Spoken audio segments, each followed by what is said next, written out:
Today we're going to test out and review the Uplus new technology battery. This company reached out to me and asked if I'd be interested in reviewing one of their batteries, and I was happy to do so because it just so happens I need a new battery in my Sears Craftsman 2. It should work for it, so let's get this thing open and check it out. Okay, we got some good packaging here. Wow, a battery that comes with an owner's manual. It shows it's for a motorcycle, but I think it's going to work just fine for the tractor. I do like the packaging though. It's inside this outer box, then you had an inner box, and then inside the inner box it's got some styrofoam, and it even comes with the screws needed to attach your terminals to your wires. Those aside, and there's another layer of cardboard here. I don't know, is there a handle? Okay, no handle, that would be nice, but they are a small battery, but I'm just gonna have to tip it. Get it out of here this way. Oh, yeah, it's good and heavy, that's for sure. It says it's about 20 pounds, I believe it. So there we have it right there. It's the Uplus new technology battery. It's the EB30-3-1, which is a 12 volt, 30 amp hour battery, AGM maintenance free. So that's all good. So what we got to do is go ahead and get the old one out of the tractor. I won't show you all that, and then just see if we can get this one in there. So I got the old battery disconnected, getting ready to pull it out. I ended up putting a regular car battery in here because I happen to have them laying around. This lasted me a year or so. It's an old battery, 2017. But I think the new battery is going to slip right in here nice. We'll be able to bolt it up nice with these connectors here. Give it a good test. So you see I got the battery placed down in here. To hook up this battery, it comes with this little square nut that slides underneath the connector here. And of course you want to make sure you're hooking up your correct terminals. This is the negative side, and the battery has it indicated on the sticker here, as well as indented right in the battery housing itself, so that's good. So you want to make sure you pay attention to that. It does come with a red cap on the positive side, but of course that's going to be coming off, so future connections you won't have that to go by. And I never recommend going by the color of your wires anyways.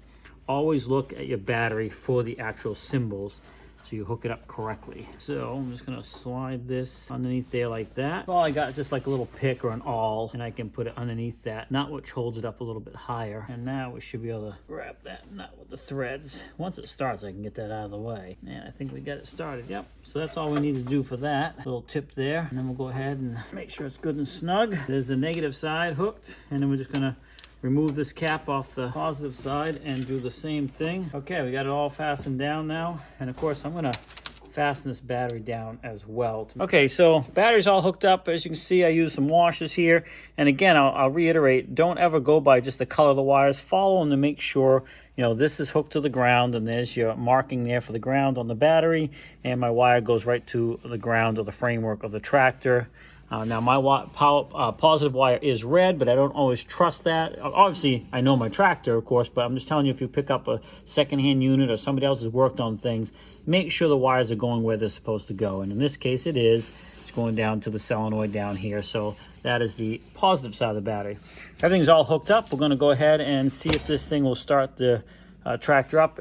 It's not marketed for the tractor. It's marketed for ATVs and motorcycles and things like that. However, when I reached out to them, told them, you know, well, actually they reached out to me and I told them, hey, I happen to need one for my 18 horsepower tractor. They recommended a couple of them, and this one was one they sent out to me. So we're going to go ahead and see if it'll actually work on this for us.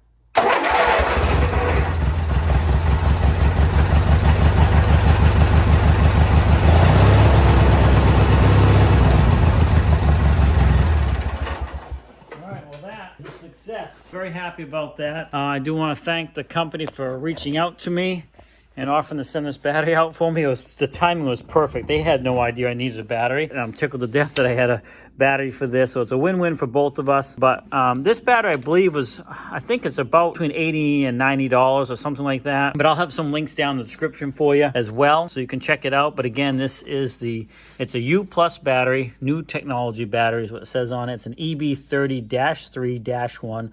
12 volt 30 amp hour battery, and it started my Craftsman 18 horsepower garden tractor, no problem whatsoever. So super happy about that. Hopefully you like this video. Again, there'll be some links down in the description, but you know, the cost of stuff today, I thought that was a relatively good price for a battery. Hey, thanks for swinging by Shane's Mini Shop. Make sure you hit that like button, subscribe, come back often for more videos.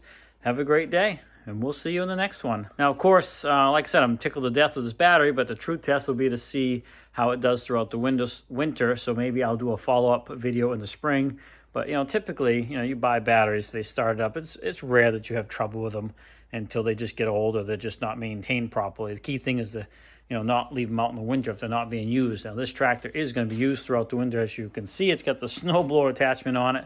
So we'll just see how it goes. But I suspect we'll be just fine. Again, thank you for swinging by Shane's Main Shop.